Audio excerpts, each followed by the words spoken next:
Welcome into a live edition of War Chant TV. It's a Q&A with Corey Clark, the guy over there. Y'all love him. I'm Aslan Hajavani. Thanks for joining us. If you're not a member of warchant.com, it's okay. We're gonna hop into YouTube and we're gonna get some of your questions as well. But we'll prioritize the folks who pay our bills. Use the promo code WARCHANT30. Gets you 30 free days of access to the ultimate Seminole sports source. You can read all of Corey's great insight and columns, as well as Ira, Gene Williams, and Michael Langston on the recruiting scene. Corey Clark, how are you, man? I'm good, but I'm as good as can be expected these days. But yeah, I'm good. I'm self-quarantining. I feel like this is going to be the norm for a while. Some of these video chats, and I really got to spruce up behind me. I got to figure out a cool office or study or something to have behind me.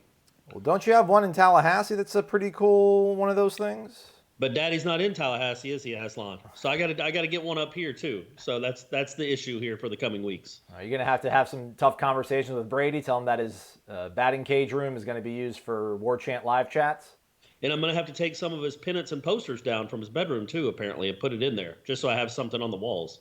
All right. Well, I got some College World Series swag. Maybe I can lend you. I got some stuff around here that I'm not using. Yeah, it looks like you got plenty. I don't have anything. Yeah. Let's see here. I can't pull up our browser right now to actually show folks the questions that are pouring in on warchant.com. And as I say that, now it decides to start working. Thank goodness. What would I do without being able to complain and having things fix themselves?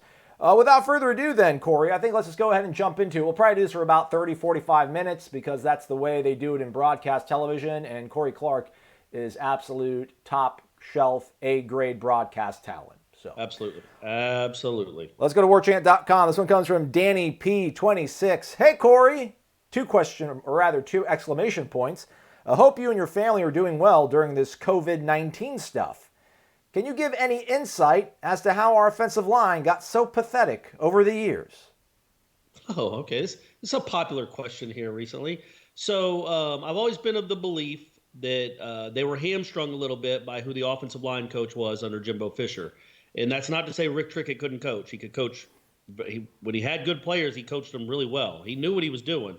But as I've said before, people that listen to the podcast know I say this a lot. When you have somebody like Rick Trickett, it shrinks the pond that you're recruiting from because some players just can't handle it. Don't want to go play for them. High school kids, and some kids that get on campus find out within a matter of 9 days, 12 hours, I can't do this, and they bounce and they transfer. That happened a bunch around the turn of the decade, around 2009, 2010. So I think that was a big problem, is that you were shrinking the pool you were recruiting from. And then, because if you look at the best line they've had, and I've said it before, but if you look at their all-time best offensive line under Jimbo, it was the 2013 one that had Cam Irving at left tackle, who came in as a defensive tackle, Brian Stork at center, who came in as a tight end, Trey Jackson, who was recruited in like 4 days before signing day. So you had Bobby Hart and I think Matias was kind of a late recruit too, and then Bobby Hart was a guy they were on for a long time. So when you look at that, it was kind of it wasn't like, hey, we went and recruited the 5 guys we wanted. They kind of lucked into that class with a converted defensive tackle, a converted tight end, and a kid that was committed to Georgia Tech till 2 days before signing day. So after that, for whatever happened, whether it was evaluation, because they signed some big names, some 4-star kids, Jawan Williams and the like, Babion Johnson. But whatever happened after that 2013, 2014 class or team, they didn't build on it with getting great offensive linemen. And we can say that's Rick Trickett's fault, but ultimately it's the guy that employed Rick Trickett. And so I think that's where the brunt of the blame lies, is on Jimbo Fisher and Rick Trickett during that stretch from 2015 to 2017. And then obviously it was already like kind of a smoldering, kind of a trash can. I'd say it was a burning trash can. 2017, it started to turn into a dumpster. And then Willie Taggart came in and it became a landfill that was on fire. Like it was, he completely burned down any chances they had to be a good offensive line, because recruits rightly started looking and saying at the product on the field and like, no, I don't want to go play for that. And their parents and their coaches were like, yeah, you probably don't want to go play for that either. So that's where we are right now. I think it's twofold. It was Jimbo and Rick Trickett initially, and Jimbo he certainly was never going to fire one of his best friends, I don't think. But I think it's also telling that he didn't take him to College Station either. So that's what he kind of thought, I think, of Rick Trickett and what he needed at Texas A&M. And M. And then also on top of that, Willie Taggart came in and did not help things.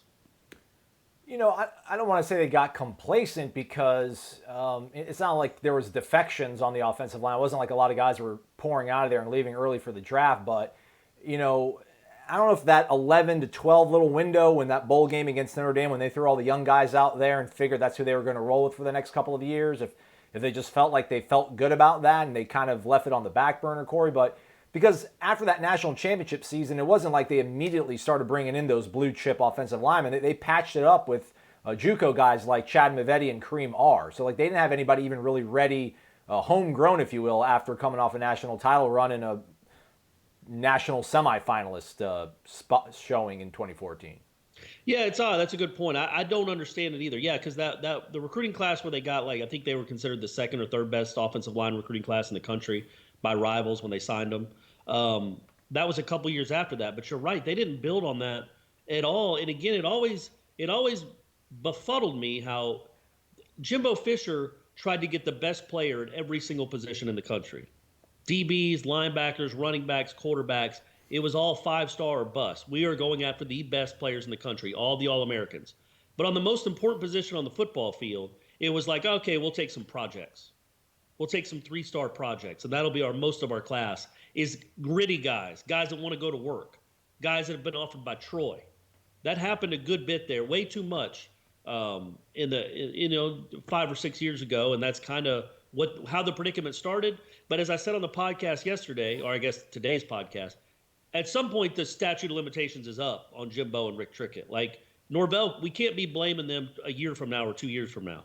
It's slowly the way where it is right now. A lot of that is on Willie Taggart. And 2 years from now, if it's still a dumpster fire, it'll all be either you're on Taggart or Norvell. Like Jimbo and Rick Trickett, their hands will be clean for the 2022 class. Let's say. Let's go over to YouTube, Corey. Lots Okay. of people starting to pick up some traction there and talking. And a lot of people want to know about the NFL, though, namely Jameis Winston. What happened in Tampa Bay? Where do you think he winds up? I don't know, man. I think the Bears just traded for Nick Foles. I like that. I thought Chicago would be a decent place for him. That'd be a good spot for a lot of quarterbacks. But, yeah. I don't know. When you look around the league, I think he's better than – I think there's probably 8 or 10 teams that would probably say he's better than their quarterback that they currently have. But are they going to sign him to a long-term – what are they going to sign Jameis Winston for? You're not going to sign him to a 4-year, $110 million contract. So I think this year – I don't know. I can't even – San Diego? Who's their quarterback now?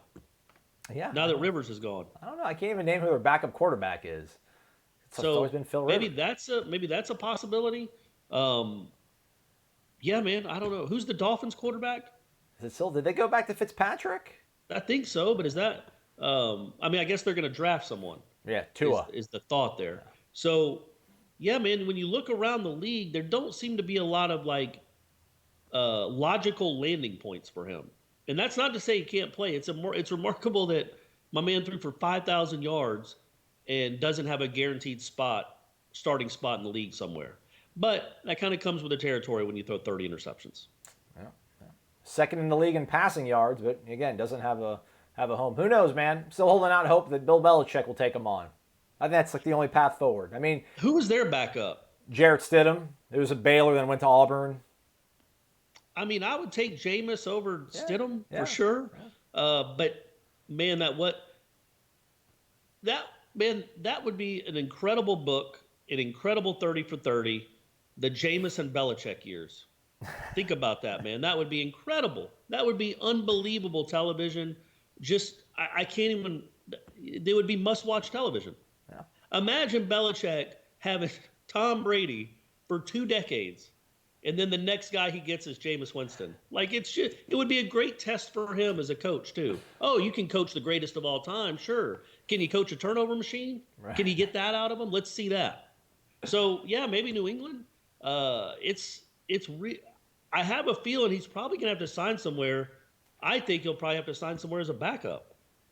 I mean, it's looking that way. As you said, there's only 32 of those jobs, and there's not many open right now. So the Bengals, Well, they got the first overall pick, and they're probably going to go after Yeah. old Joey Burrow. So Yeah, true. So yeah, man. I mean, the ones that really need quarterbacks are picking high enough that they're not gonna take Jameis Winston over Tua. yeah. So yeah, it's a weird spot for him. One great timing for old Tom Brady to decide he wanted out of New England. Maybe Dakota Prescott, Dak Prescott, maybe he'll sit out because he doesn't want to be franchise tagged, and Jameis can be in Dallas, the big star, Jerry. Is that what Jerry and is Jameis. that? Is his name Dakota? Yeah, Dakota Rain Prescott, his full name. Yeah, I didn't know that. yeah, there you go. The more you know. Shouldn't everybody call him Duck then? I mean, hey, Dakota? his mama said Dak. Everybody else All right. followed suit. It's not with North Dakota. You're true that. Hey, let's go back to the message boards, warchant.com. Doc Knoll 88, Corey Clark, Florida State versus UGA in football. Who you rooting for? I've gotten that question a lot. Well, not that question a lot, just like where my loyalties lie. So that's when is that game? I don't know. 2022? 4 years from now? 5 years from now? 23? I don't know. Hoping that I'm still at War Chant. I don't really root in games as much, but for my professional life, I would definitely not be unhappy if Florida State won. Let's put it that way. I'm not a big enough Georgia fan that it trumps what's best for my business and my career. You know what I mean? Yeah. Like it doesn't matter that much to me. When Georgia's playing Oklahoma or Georgia's playing Alabama, I'm of course rooting for Georgia. When they play Florida State, it's I'm not rooting for Georgia. What if Brady is like, would Brady be able to play 2027-28 as the home and home? So that would be yeah, I guess he'd probably be he'll probably be a backup his freshman year quarterback Right. at Florida State. Naturally. Or Georgia, I don't know. Yeah. It'll be so now whoever he's playing for, obviously I root for them. Yeah. But he'll probably, I think the second year they played Georgia, that's when he'll probably have won the job. So I assume he'll be the starting quarterback at Florida State then. Granted, he's never played a second of organized football, but I just see it in him.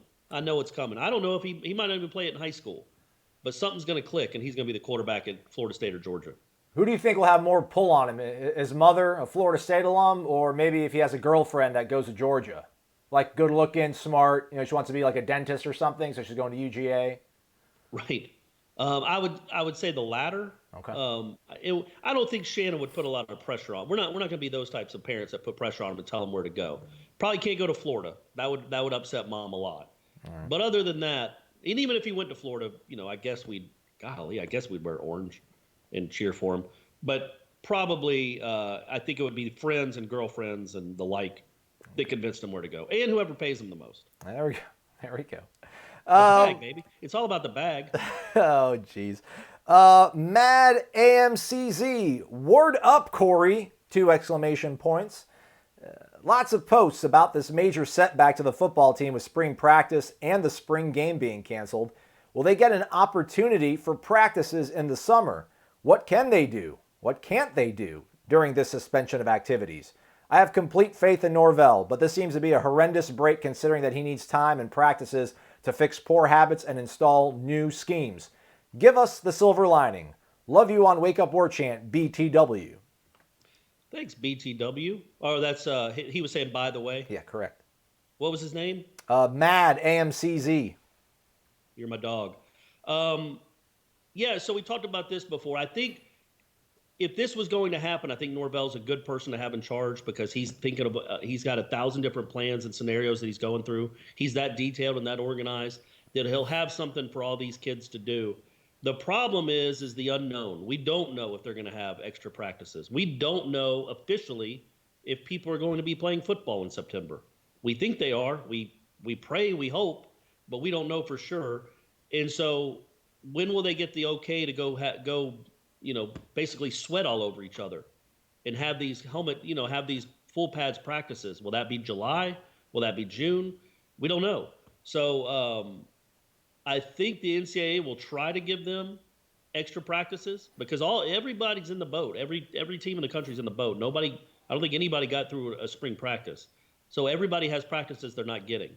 So maybe there's a chance they just scrap them and say, no, you're starting August 4th, and it's going to be normal practice. Even then, I think you're okay. If you're going to have a first-year coach going through this, I think Norvell's the perfect guy for it. I do. I think he'll be able to handle it and adjust. Like Aslan said on the podcast, he's mentally nimble enough to be able to come up with a lot of different ways to make an awful scenario okay. But it is horrible timing because you are trying to establish something. You're trying to establish a culture, set a standard, show them what hard work is over and over, get them to repeat it.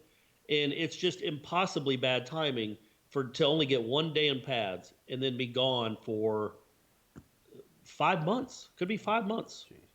And what you wonder about is, and this is something, we think all the players are being sent home, all the athletes and for all the sports are being sent home. And if you send, say, Emmett Rice home, he's waking up at 1 a.m. to drink protein shakes. He's eating 6 meals a day. Well, how does that carry over if he's back in Miami?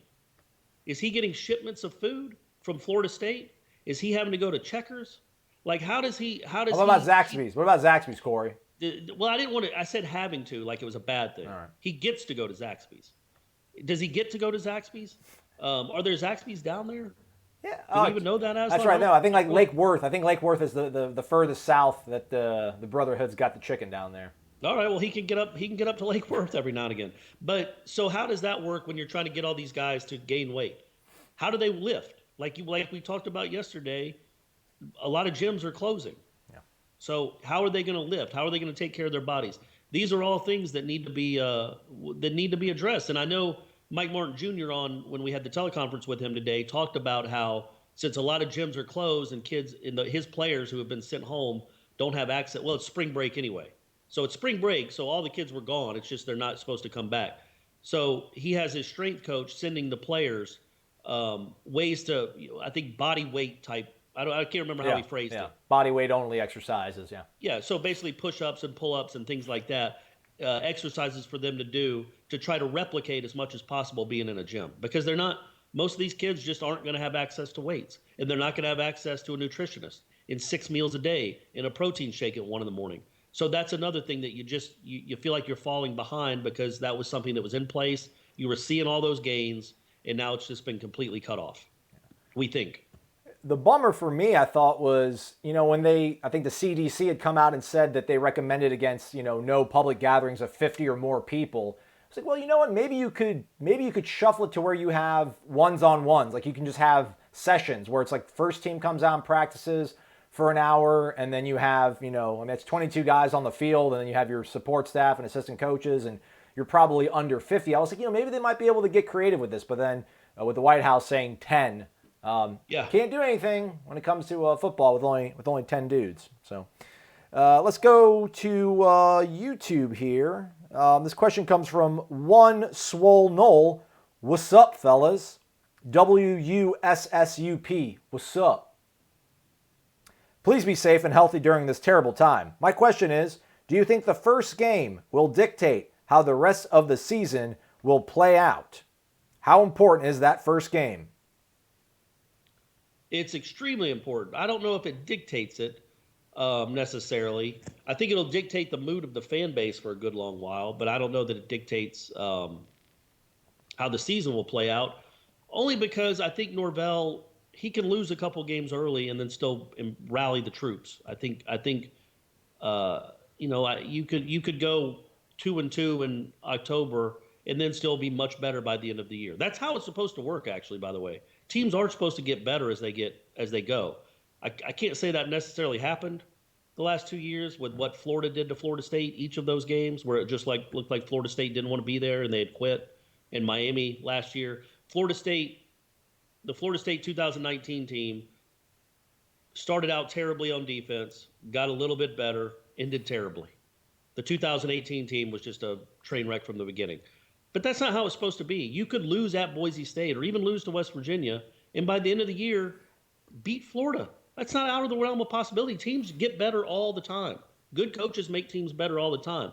But I think it's an important game for the players more than anything else. I think Norvell has enough confidence that even if he lost to West Virginia, he'd be like, "Oh, that's fine. We'll get this thing ironed out once I get my plan in place in a foothold." But I don't think that the players.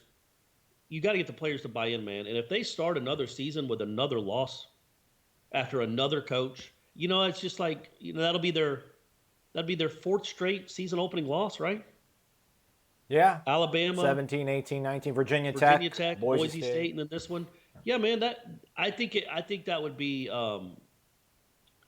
that would have an emotional impact on the players if they lost again.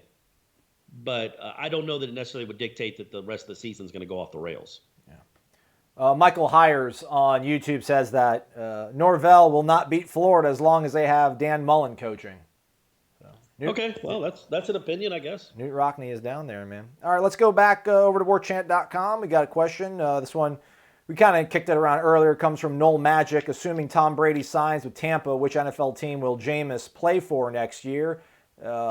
How about this, though, the second part of the question, Corey? Will moving to a new city and team benefit him? Who knows? It's such an odd career, man, because there is so much talent in there. There really is. I mean, nobody fiddle farts around to 5,000 yards passing. It was like the fourth highest total in NFL history. And he was second in the league in touchdown passes. And the Bucs were second or third in the league in scoring without having a running game to speak of.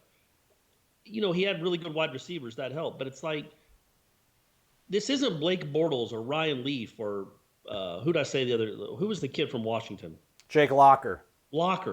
Or even Christian Ponder, Blaine Gabbert. This isn't those guys. Those guys were busts.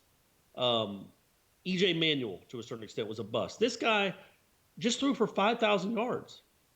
But an NFL team is not going, even the team that drafted him, that wanted him to succeed more than anyone else, was done with him after a 30-30 season. So who else is going to give him a chance to really – I just think he's going to have to go be a backup. Yeah. How do you sell your fan base on a guy that just threw 30 interceptions? I know he threw for 5,000 yards, but you can't tell your fan base he's young. He can get better.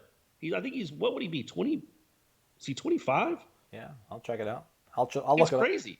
I think he's thrown for more yards than any 25-year-old in history. But you can't sell your fan base. Like, say, I'm thinking as a Falcons fan, if Matt Ryan got hurt or just retired tomorrow, and the Falcons brought, hey, it's going to be okay. We brought in Jameis Winston. Falcons fan would be just beside themselves with grief. Like, wait, you brought in a dude that throws 30 interceptions a year, that his last play of the last season was a pick six to us? And by the way, he torches the Falcons routinely. He did in that last game, but he always torches the Falcons. But I just think that's a hard sell, man, to a fan base to say this is going to be our starter.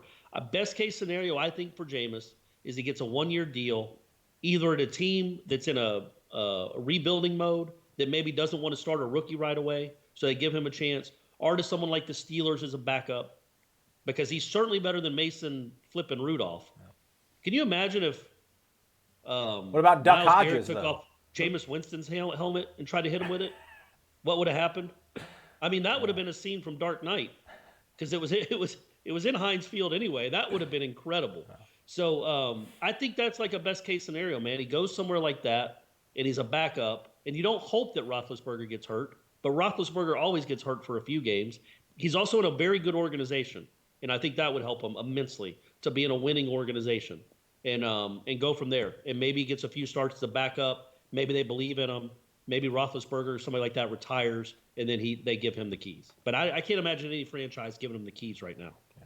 I mean, sad thing is he had a really good situation in Tampa with Bruce Arians. It was only one season. I mean, I think Carson Palmer's been quoted about the amount of growth he made from year one to year two under Bruce Arians. But again, I mean, just 30 picks. It's a pattern of the previous 4 seasons of him turning it over. You really can't dig your heels in with that guy. And he's 26, by the way, as well, Corey. He's 26. Don't you think they would have if Tom Brady wasn't available? You know what I mean? Like, right. If Tom Brady's like, no, I'm re-upping in New England, then Jameis is still in Tampa, because they don't have any. I don't think they have any better options. But it's Jameis's luck that not only does he have a 30-30 season, but then Tom Brady decides he wants to live in Florida. Like that's just bad luck too, because obviously even at 43, which I don't. Obviously, in 4 years, Jameis Winston will be more productive than Tom Brady. But the bucket, because Tom Brady's not going to be playing, we hope, at 47. But right now, for this year or two, I guess they like the 43-year-old's chances of not losing games. A lot of people saying if Jameis had an offensive line and a running game, he wouldn't be throwing that many interceptions. But, 5 seasons of it happening. It's kind of tough to, I mean, I get that. I understand that. Matt Ryan did not have an offensive line this year at all. Yeah. At all. He didn't throw 30 interceptions. Yeah. There are excuses for some of it. There's not excuses for, and he didn't have a running game either. There's not excuses for all of it. And, okay, Jameis didn't have a great offensive line. Who does? There aren't a ton of them out there. Dak, I guess, and a few others. Tom Brady did. But not many people have the receiving core that Jameis Winston did. So there's a trade-off. Like he could be throwing to the, I don't know. Mohamed Sanu. Yeah, he could be throwing to the Patriots receiving core. Like, so there are trade-offs. He was throwing to 2 All-Pros. And the third guy was really good too. And by the way, that's one thing that gets lost on the awful end to a season is Evans and Godwin. Was it Goodwin or Godwin? Godwin. And then I think the other kid, the number 3 guy, all of them got hurt.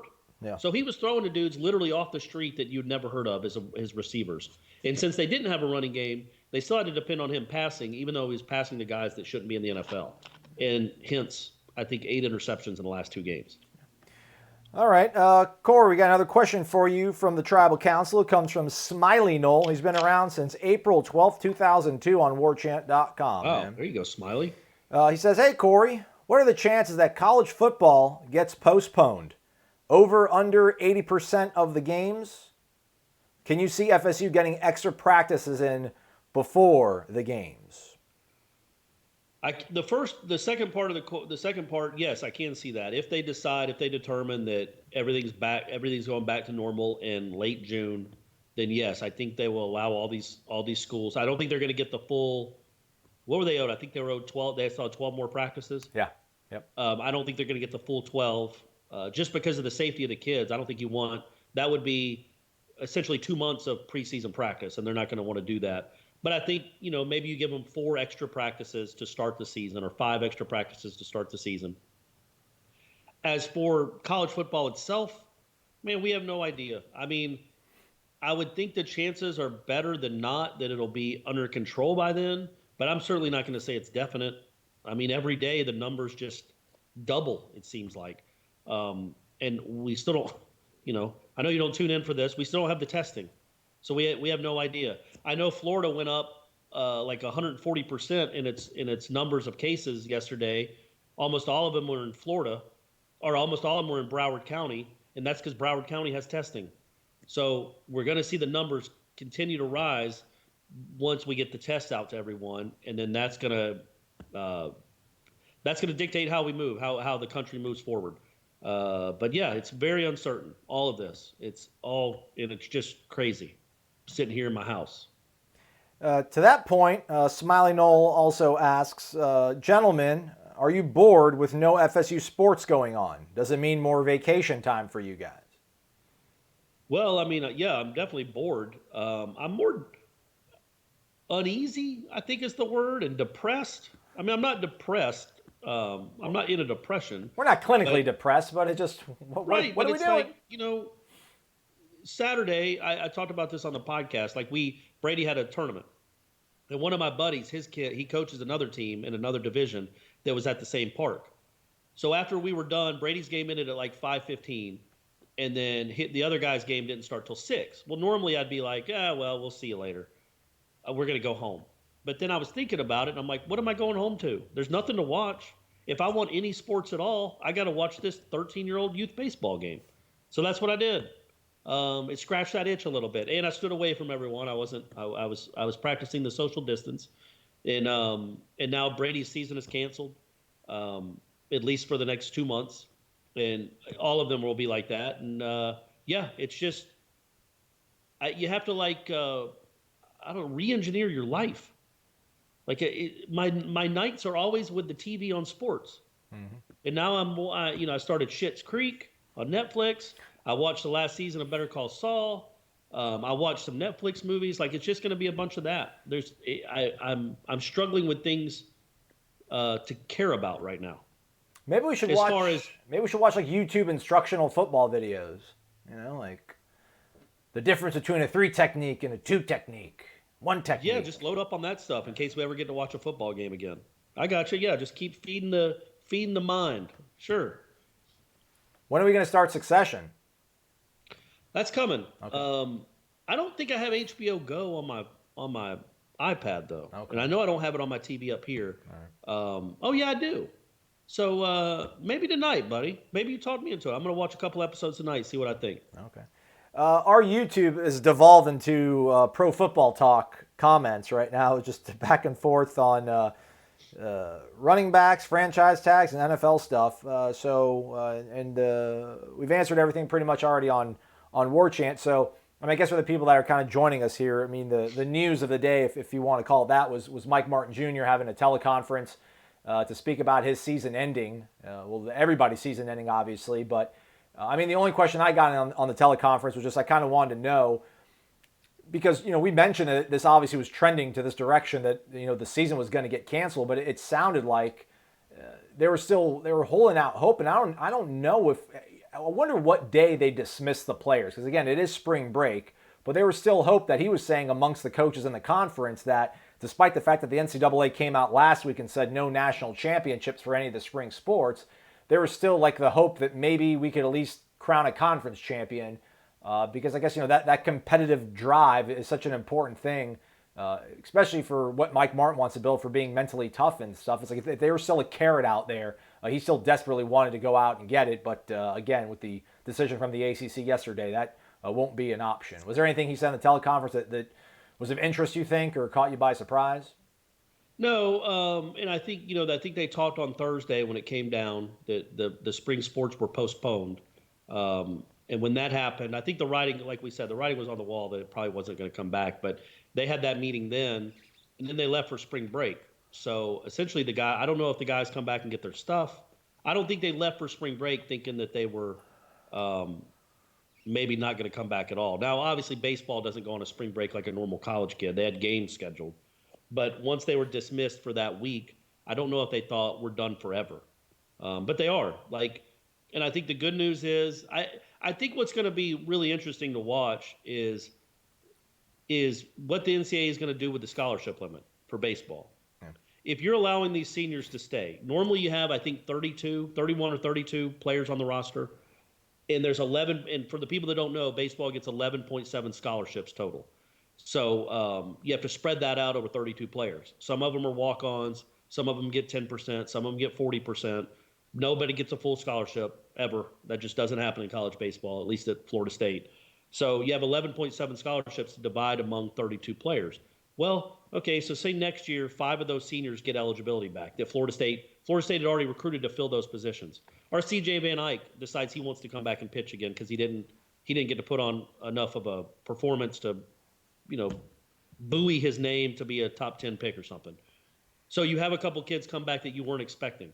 And you also have this huge freshman class coming in. Well, now you might have 40 kids on your roster, and you still only have 11 even if they allow those kids to come back and give you a roster exemption for 7 or 8 extra players, are they going to add scholarships to it? And how much? What's the math? Does it become 14 scholarships per team or 16? Or does it stay at 11.7 or 12.6? That's going to be, they got to figure all that out. There's all these unintended consequences to things like this, and that goes for every sport. Every sport, softball, the same thing, track. I wonder if Title IX, I'm sure Title IX is going to factor into it somehow, because if you give more scholarships to baseball, well, then you got to also equal out with softball. Well, they definitely got to even it out. Yeah. So if you get, they would do that. So if they gave 11, if they gave 14, if they gave 2.3 extra scholarships to baseball, well, they'd have to do that for softball too. They'd have to match. The same thing with tennis and golf. Track is another one where the scholarships, you have to be almost like a capologist to figure out who's going to get what in the scholarship money. So that's another thing on the men's and women's side that they got to figure out. And the NCAA will have to give them some guidelines pretty soon because of the recruiting. Like you're recruiting kids in the summer that you want to, that you want to commit. There's grad transfers. Especially in baseball, that's a big deal. Is grad and track. They transfer all the time.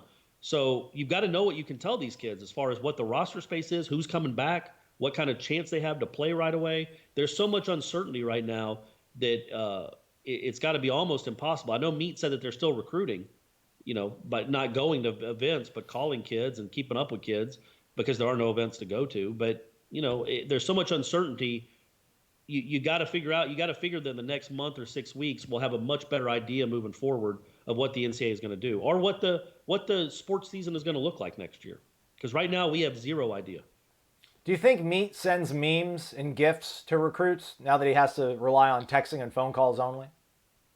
Probably a lot of Michael Scott. The Meat probably strikes you as a big Office fan, right? Like he probably can quote that. So a lot of Michael Scott, maybe Andy Bernard, a couple Dwight Schrutes in there. Yeah, man, he loves that stuff. He loves that. He's just a pop culture. He loves pop culture stuff. Yeah. Do you think if I gave Meat, do you think Meat even knows that his show Office exists? I'm sure he's heard. Friends. He's had to heard about. He's got a clubhouse. I'm sure he hears about it. The kids watch it. Do you think he ever watched an episode of Friends? Yeah, I bet he did. Probably when he was dating his ex, I'm sure they watched at least one episode. All right. Okay. Yeah, maybe so. Yeah. If you'd have been like, as a guy that if you'd have said like a 2.5 over under, probably took the under though. Yeah, he could. Do you think he could name any of the friends? He could say their names in real life. He wouldn't know their characters. He wouldn't know that Chandler and Ross. Yeah, he'd be like Jennifer Aniston. On a break. Yeah. Ross and Rachel were on a break. Right. Yeah, he probably doesn't know that stuff. Like the one that dated Brad Pitt. Also, some cool news. The AP on Tuesday released the final top 25 for the women's college basketball rankings. Florida State, I think, checked in at 20th. They did the same thing for the men. Florida State was ranked number 4 in the final AP poll of the season. I also saw that the Naismith Coach of the Year, I think the ballot was Brian Dutcher from San Diego State. Anthony Grant, I think Anthony Grant, is that his name, the guy at Dayton? Yeah. Whatever the guy's name is at Baylor, something Scott? Scott Drew, there we go. And then yours truly, Leonard Hamilton from Florida State. So we're in the run for that, Florida State fans. I don't know how that voting works. Like, who votes for it? I assume it's not just one person. I assume it's not like Naismith's grandkid votes for it. I assume there's like media members. All right. I would think that just he would be the one that, because I think people genuinely feel worse for Leonard than any of those other guys. Maybe Anthony Grant. I mean, right. Dayton. When's Dayton going to have another season like that with that kind of player in Toppin? But so I wonder if Leonard will get the sentimental vote for the Naismith Coach of the Year, which would be a great honor, and he certainly deserves it. I mean, 26-5, number 4 in the country after losing 6 of his top 8 scores. We should also say, Aslan, speaking of the basketball team, I think that's their highest ever finish, by the way. Yeah. I think even when they lost to UCLA in the championship game, they didn't finish that high. They started the next season number 2 in the country, but I don't think they finished that high. So finishing number 4 is, I mean, that's crazy. Would have been a 1 seed, maybe, Corey. They might have been a 1 seed. I know. Probably not, but they could have been if they'd have won out. So starting tomorrow, for the folks that don't know, if you're not a War Chant subscriber, you didn't read my column, we're going to start the Corey Clark What Could Have Been NCAA tournament, and I'm going to have a game story / column on Florida State's first round game. I think they're going to play Belmont. Okay. And so I'm going to write about what happened or what would have happened, and we're going to ride that as long as they keep winning. Okay. So stay tuned for that. We have a lot of creative stuff like that. We're also going to have, we're going to probably, what we want to do is like show, old press conferences of Jimbo, like Jimbo after the Pitt game. Yeah. And then we can talk about it as we're showing it and kind of give you like Jimbo. We can translate the Jimbo-ese a little bit. We're thinking about like Ira and I doing that, or Gene and Ira, or Gene, Ira, and I, and Aslan all doing that. Maybe watching some old games and doing Mystery Science Theater 3000 kind of commentary on that too. So we're going to have a lot of creative content on War Chant. We're doing our best. You're supposed to support us because you love us. Obviously, we don't have current sports to write about, but we still got the imagination, and we still got other stuff to write about. It's going to be worth your time to be there. Because what else are you going to do? You're going to be on CNN all day? What, you're going to be on Twitter wanting to go run to the hills? No. You're going to want a little levity. You're going to want a little light. You're still going to want sports in your life a little bit. And War Chant will be there for you. Yeah. And tentative plan next week to start our all-time 85 kind of thing for Florida State. We're not going to rank the best 85 players because people have probably done that, and they probably have ranked the best 5 wide receivers and the best 10 cornerbacks, but I want to sit down with Corey and we're going to figure out if we had 85 scholarships and it was the year 2020 and we could pick anybody from any generation of Florida State football, how would we construct our roster? What would we want our numbers to be? And then from there, we'll fill it out with who we think would be the best players to roll into battle in a 2020 football game. So we'll have that on the podcast as well, Wake Up War Chant. I don't know if we're going to adapt this to the episode for Thursday, but we do have some other questions from Renegade Express, which is kind of like this, where we ask Corey questions. That maybe we'll drop it on Friday, but the podcast will still be there. War Chant obviously will still be there. Use the promo code WarChant30 if you're not a member. Lots of cool retrospective stuff, and again, creative content coming from Corey, Ira, Gene, and Michael. 7:30, by the way, tonight, 7:30, recruiting chat with Michael Langston. That game, that hustle's still going on, so I'll be back here on YouTube, 7:30, as well as War Chant. He's Corey, I'm Aslan. Thanks for listening, everybody.